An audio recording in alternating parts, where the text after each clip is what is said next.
दिन होना चाहिए मंगलवार। कौन सा दिन होना चाहिए? जम के बोलो जरा। मंगलवार। विवाह शादी में देरी हो रही हो, या कोई नया कार्य चालू कर रहे हो उसमें देरी हो रही हो, या कोई सर्विस के लिए नौकरी के लिए जा रहे हो और वो कार्य नहीं हो रहा हो, तो एक धतूरा, केवल एक धतूरा, उस धतूरे को फोड़कर उसके अंदर का फल निकालकर उस फल को शिवलिंग पर चढ़ाकर एक लोटा जल शंकर भगवान को समर्पित कर। दिन होना चाहिए मंगलवार। कौन सा दिन होना चाहिए? जम के बोलो जरा। मंगलवार समर्पित करो। उसके बाद में आप विवाह के लिए अगर समर्पित करें हैं तो विवाह में देरी नहीं होगी। व्यवसाय और व्यापार के लिए या नौकरी के लिए समर्पित करें हैं तो उसमें देरी नहीं। तुम जिस दिए में भगवान की आरती उतारते हो, जिस दिए से तुम भगवान की पूजन करते हो, उस दिए की बत्ती को नीचे डाल दीजिए और उस दिए को पानी की बाल्टी में धो दीजिए। कौन सी बाल्टी में? जिस बाल्टी के पानी से आप बच्चे को स्नान करा सको। केवल भगवान पर से ले जाकर, पास में से ले जाकर उस बाल्टी में थोड़ी देर डाल दो और उस बाल्टी के पानी से उस बच्चे को स्नान करा दीजिए।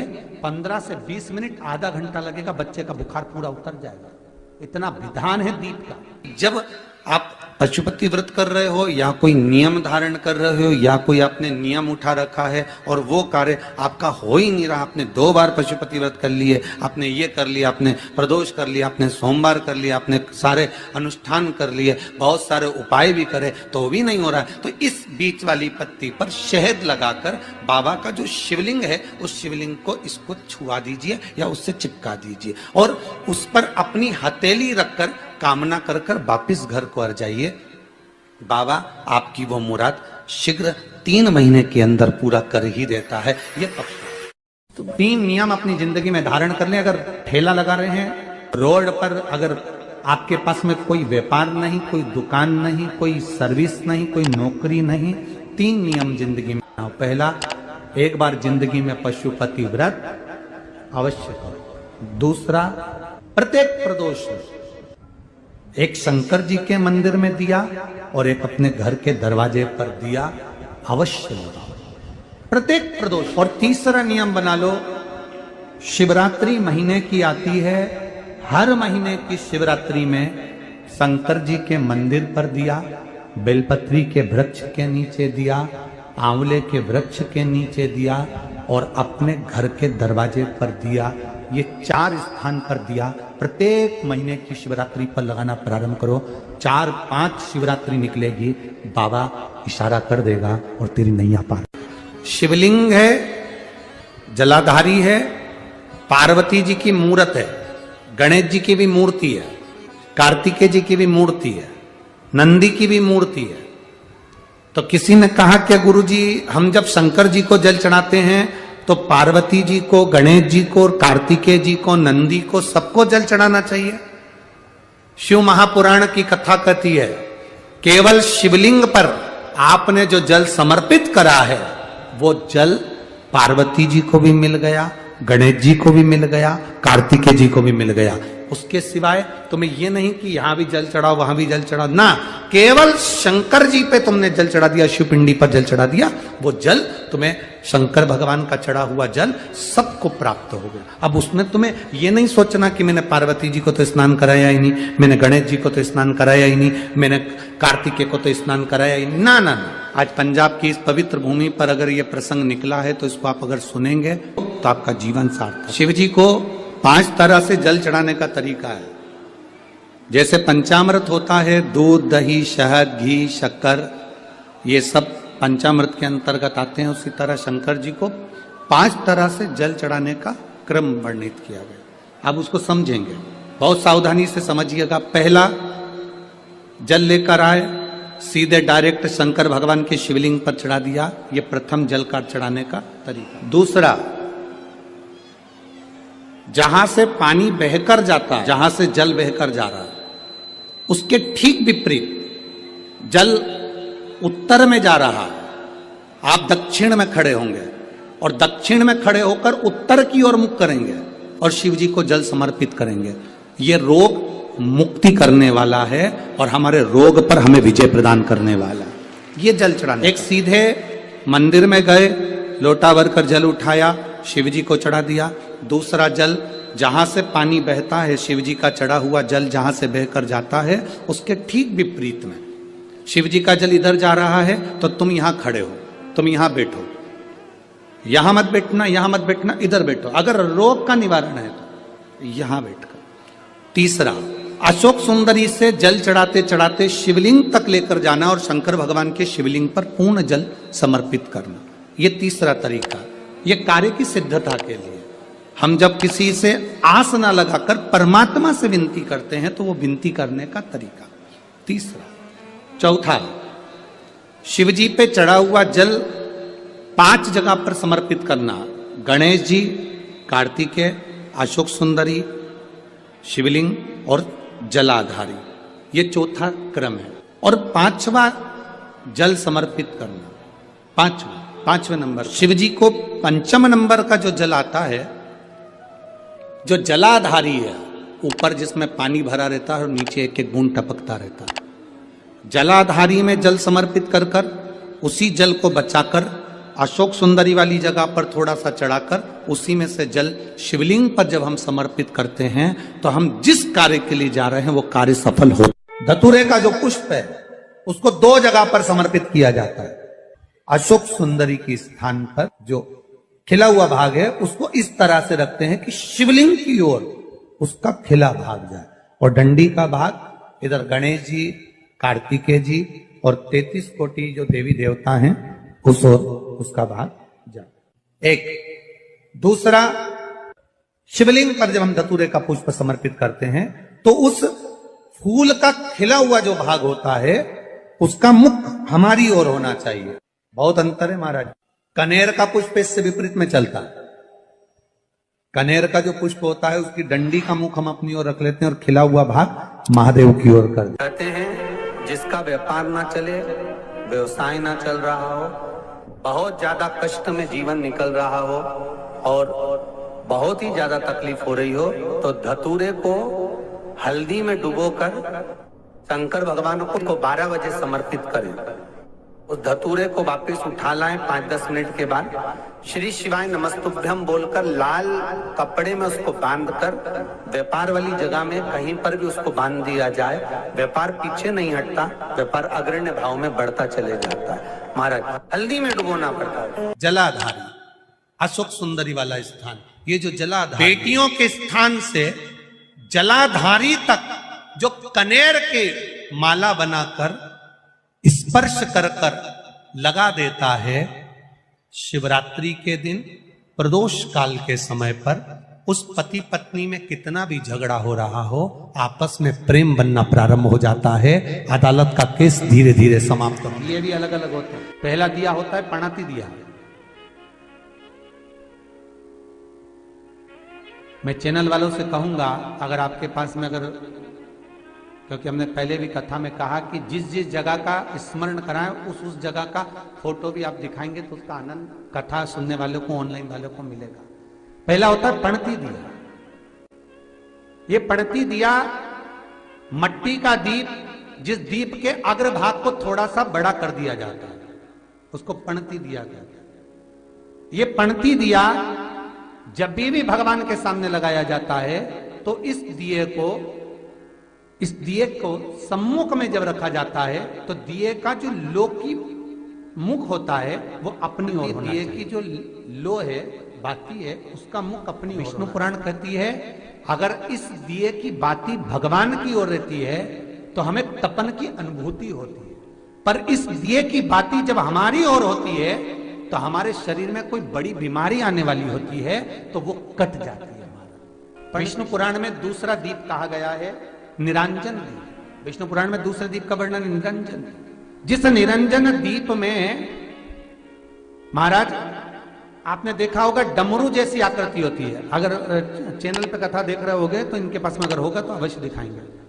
निरंजन, इस निरंजन दीप में डमरू की आकृति होती है, रखने का भाग और ऊपर का भाग इस तरह से, और ऊपर उसमें दिए लगाए के लिए बाती का स्थान रहता है। किसी किसी में 5 कंगूरे होते हैं, किसी किसी में 6 कंगूरे होते हैं।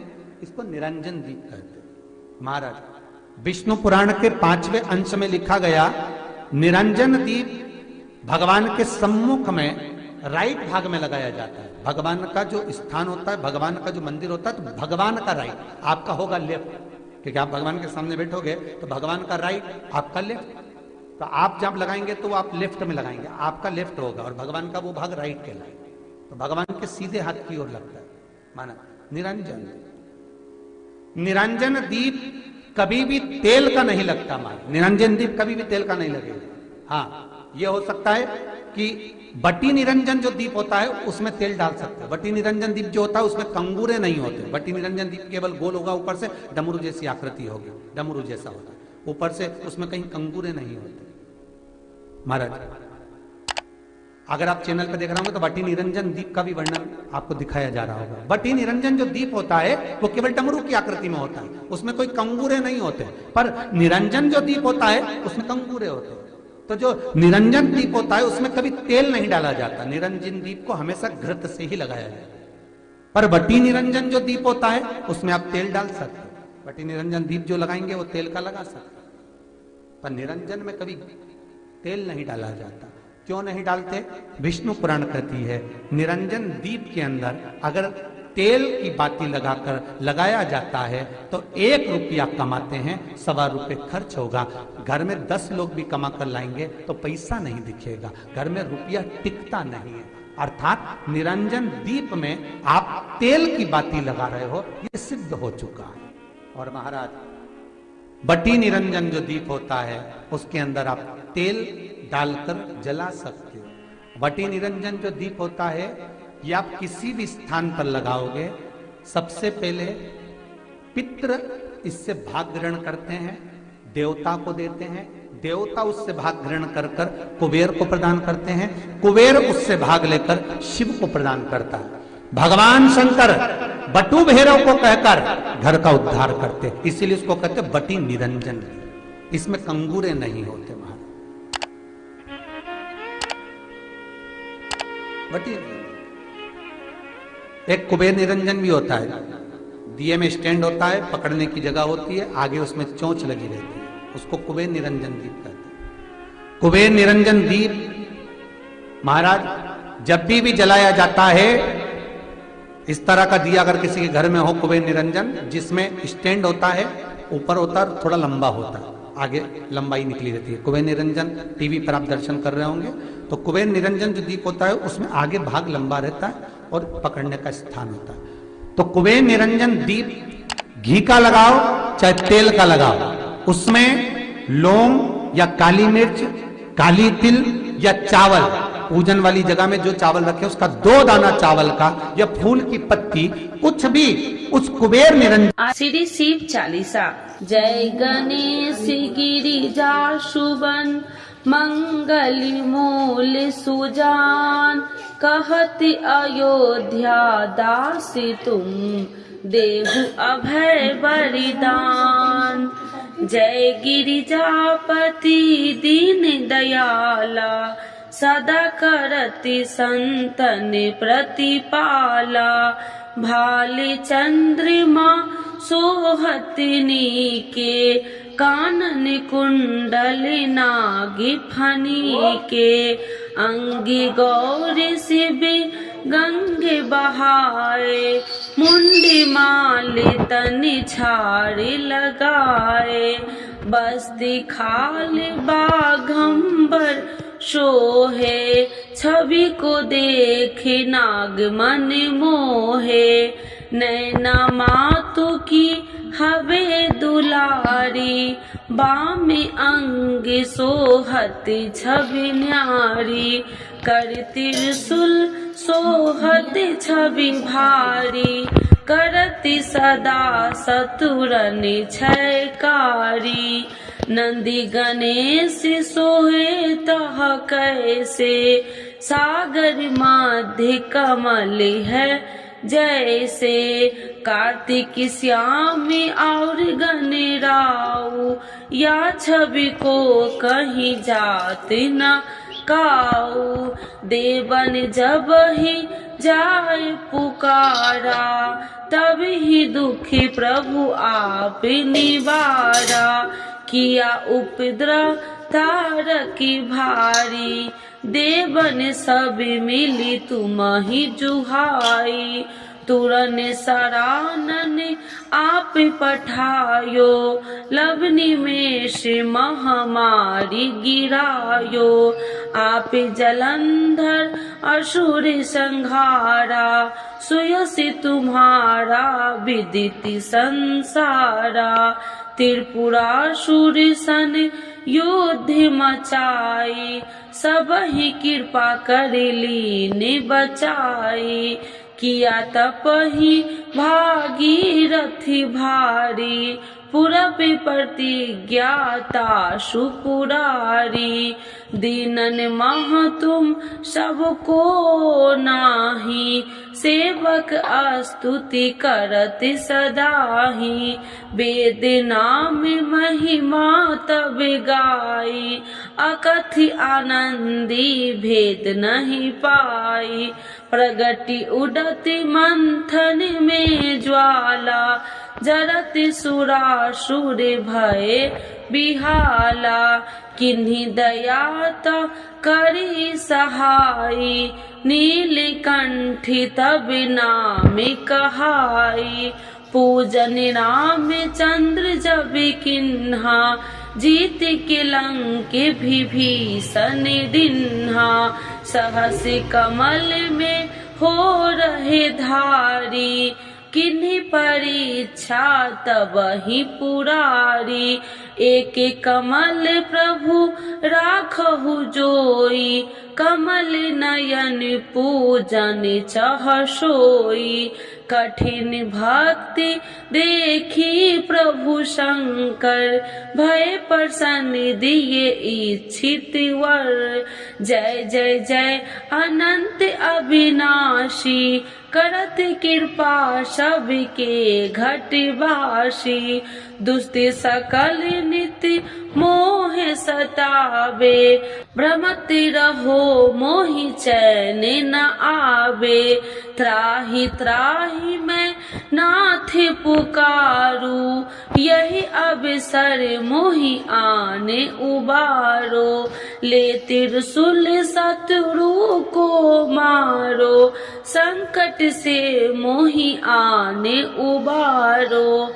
माते पिता भ्राता सब होई, संकट में पूछत नहीं कोई। स्वामी एक है आस तुम्हारी, आए हरहु मम संकट भारी। धन निर्धन को देते सदाही, जो कोई जाचे सो फल पाही। स्तुति कहे विधि करे तुम्हारी, क्षमहु नाथ अब चूकी हमारी। शंकर हो संकट के नाशन, मंगल करन विघ्न विनाशन। योगी अति मुनि ध्यान लगावे, सारद नारद शीस नवावे। नमो नमो जय नमः शिवाय, सूर्य ब्रह्मादि की पार न पाए। जो यह पाठ करे मन लाई, तापर होती है शंभु सहाई। ऋनिया जो कोई हो अधिकारी, पाठ करे सो पावनिहारी। पुत्रहीन कर इच्छा जोई, निश्चय शिव प्रसाद ते ही होई। पंडित तिरोदशी को लावे, ध्यान पूर्वक हो में करावे। तिरोदशी व्रत करे हमेशा, ताकि तन नहीं रहे कलेसा। धूप दीप नैवेद्य चढ़ावे, शंकर सन मुखी पाठ सुनावे। जन्म जन्म के पाप नशावे, अंति धाम शिवपुरी में पावे। कहत अयोध्या दासी आसी तुम्हारी, जानी सकल दुखी हरहु हमारी। नित्य नेम कर प्रातः ही पाठ करो चालीसा, तुम मेरी मनोकामना पूर्ण करो जगदीश। माघ छठी हेमंत ऋतु 164 जान, स्तुति चालीसा शिव ही पुण्य के कल्याण। आज के युग में शिव चालीसा पाठ व्यक्ति के जीवन के लिए बहुत महत्वपूर्ण है। शिव चालीसा की सरल भाषा के माध्यम भगवान शिव को आसानी से प्रसन्न किया जा सकता है। भक्त अपने जीवन में पैदा हुई कठिनाइयों और बाधाओं को दूर करने के लिए श्री शिव चालीसा का नियमित पाठ करते हैं। श्री शिव चालीसा के पाठ से आप अपने दुखों को दूर कर भगवान शिव को असीम कृपा प्राप्त कर सकते हैं। शिव चालीसा का पाठ हमेशा सुबह जल्दी उठकर स्नान करने के बाद करना चाहिए। भक्त प्रायः सोमवार, शिवरात्रि, प्रदोष व्रत, त्रयोदशी व्रत एवं श्रावण के पवित्र महीने के दौरान शिव चालीसा का पाठ किया जाता है। तो एक बार बोलिए प्रेम से शिव जी की जय, माता पार्वती की जय।